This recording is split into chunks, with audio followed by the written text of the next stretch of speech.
Hello friends, आज हम पढ़ेंगे मोरल डेवलपमेंट थ्योरी के बारे में, जिसे दिया था पहले तो दिया था जीन पियाजे ने और उसके बाद दिया था लॉरेंस कोलबर्ग ने। लेकिन जो फेमस थ्योरी रही थी वो रही थी लॉरेंस कोलबर्ग की। लॉरेंस कोलबर्ग ने 72 बॉयज़ को एक स्टोरी सुनाई थी। उसी आधार पर अपनी ये मोरल डेवलपमेंट की थ्योरी दी थी। तो जो स्टोरी बॉयज़ को सुनाई थी लॉरेंस कोलबर्ग ने, वे थे एज ग्रुप के किसके, 4 से 16 ईयर्स के। इस एज ग्रुप के बच्चों को ये स्टोरी सुनाई थी और इसी के आधार पर मॉरल डेवलपमेंट की थ्योरी दी थी।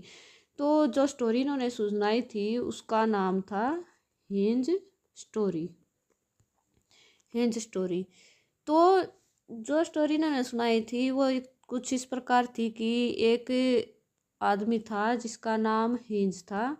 उसकी जो वाइफ थी बहुत ज़्यादा बीमार रहती थी, तो उसके पास इलाज कराने के लिए पैसे नहीं थी। वो बहुत ज़्यादा गरीब था, पुअर था। इसीलिए धीरे धीरे उसने थोड़ा तो इलाज करवाया, लेकिन डॉक्टर ने जो दवाई बताई उसे खरीदने के लिए उसके पास कोई पैसा नहीं था, मनी नहीं थी। तो स्टोर पे लेने के मेडिकल स्टोर पे दवाई लेने के लिए जब भेज गया तो स्टोर वाले ने उससे पैसे मांगे, तो उसने मना कर दिया कि मेरे पास तो पैसे है ही नहीं, तो मैं क्या करूं।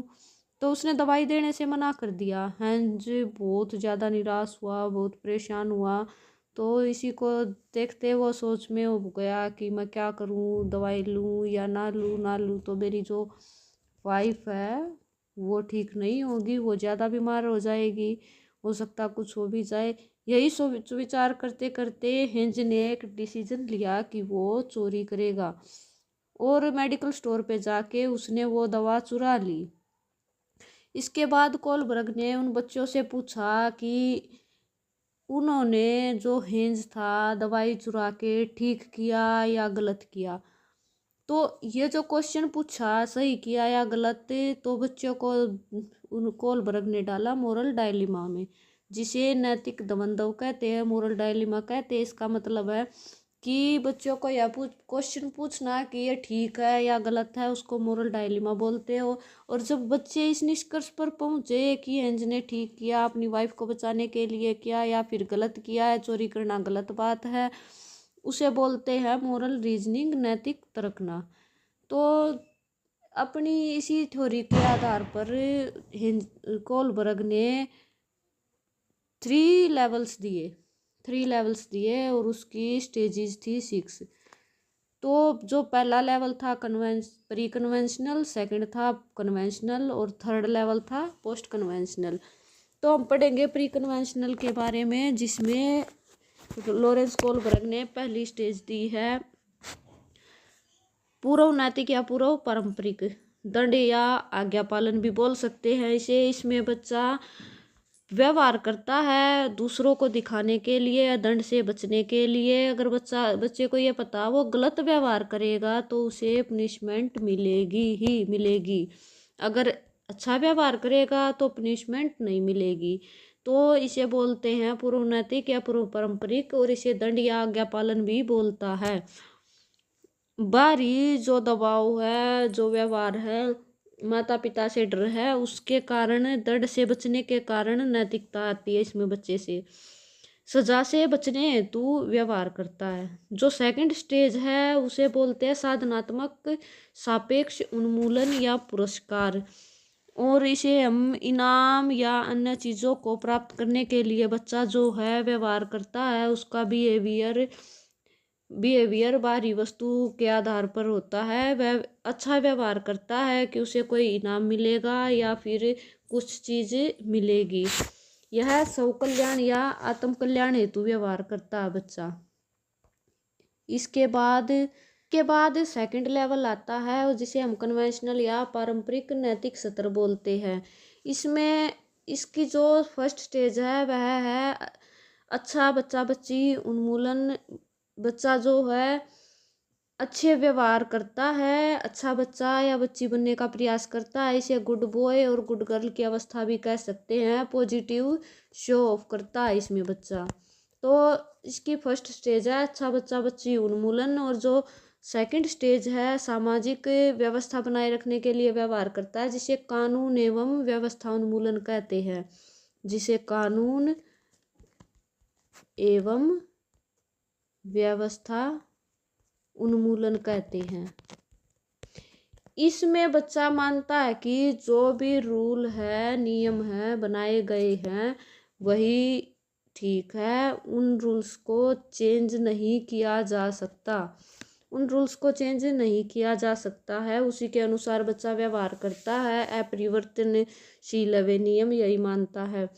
तो हमने इसके बाद हम पढ़ेंगे थर्ड लेवल, जिसे हम पोस्ट कन्वेंशनल लेवल भी बोलते हैं। इसकी जो पहली स्टेज है वो है सामाजिक अनुबंध। व्यक्ति सामाजिक अनुबंध के आधार पर व्यवहार करता है, सामाजिक संबंधों के अनुसार व्यवहार करता है।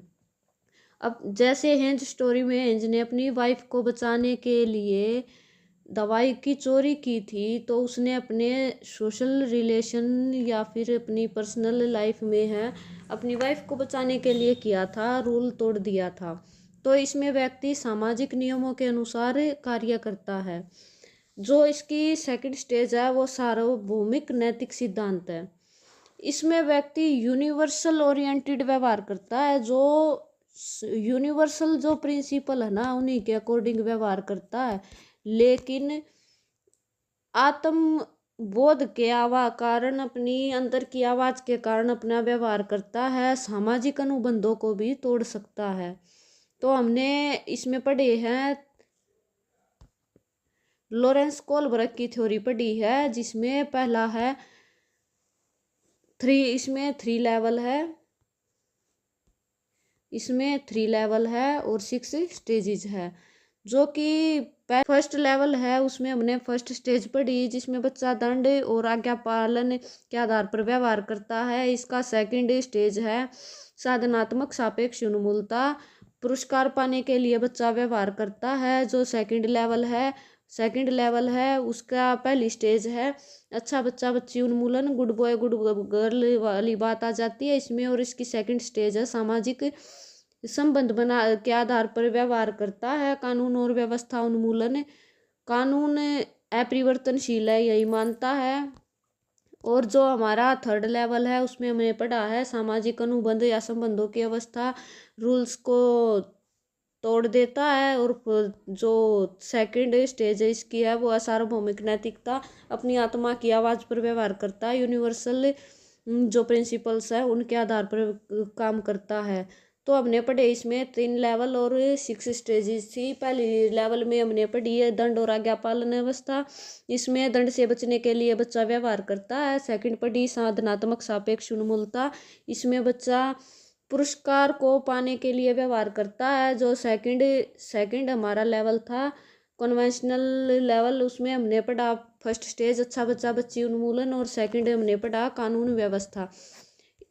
फर्स्ट वाले में आ जाता गुड गर्ल और गुड बॉय वाली बात आ जाती और पॉजिटिव शो ऑफ के लिए व्यवहार करता। और सेकंड में जो रूल्स है रेगुलेशन है उन्हें मानता है कि उन्हें चेंज नहीं किया जा सकता, वे अपरिवर्तनशील है।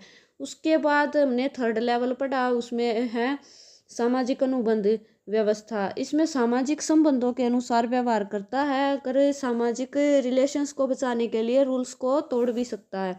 और इसकी सेकंड स्टेज थी सार्वभौमिक नैतिक सिद्धांत था। ये इसमें व्यक्ति यूनिवर्सल जो प्रिंसिपल है उन्हीं के आधार पर कार्य करता है और अपनी आत्मा की आवाज के आधार पर भी कार्य करता है। हमने मोरल डेवलपमेंट थ्योरी पढ़ी थी, इसे पहले पियाजे ने दिया था और उसके बाद लॉरेंस कोलबर्ग ने दिया था। जो फेमस हुई थी वो थी लॉरेंस कोलबर्ग की थ्योरी। और इसकी थ्योरी का जो है विरोध किया था, इसी की असिस्टेंट थी कैरोल गिलिगन। इनका मानना था कि ये जो थ्योरी है कोलबर्ग की थ्योरी है ये जेंडर बायस्ड है, इन्होंने केवल और केवल बॉयज पर स्टडी करके ये थ्योरी दी है, इस थ्योरी में गर्ल्स के ऊपर कोई स्टडी नहीं की गई है। इसीलिए कैरोल गिलिगन ने इनकी थ्योरी का विरोध किया था, यही है। और इसमें हमने 2-3 वर्ड पढ़े हैं, जैसे हमने पढ़ा मोरल डायलिमा और मोरल रीजनिंग। मोरल डायलिमा है बच्चों से प्रश्न पूछना कि एंज ने सही किया गलत किया। ये प्रश्न का जब कोलबर्ग ने पूछे तो बच्चों को उन्होंने मोरल डायलिमा में डाला था, और जब बच्चों ने इसका आंसर दे दिया कि उसने ठीक किया या गलत किया, चोरी नहीं करनी चाहिए थी, या फिर किसी ने बोला कि अपनी वाइफ को बचाने के लिए सही किया, तो ये मोरल रीजनिंग थी। जब उन्होंने आंसर दे दिया तो ये थी हमारी मोरल डेवलपमेंट थ्योरी, जो कि लॉरेंस कोलबर्ग ने दी थी। नेक्स्ट वीडियो में हम पढ़ेंगे जीन पियाजे के द्वारा दी गई moral development theory. Thank you.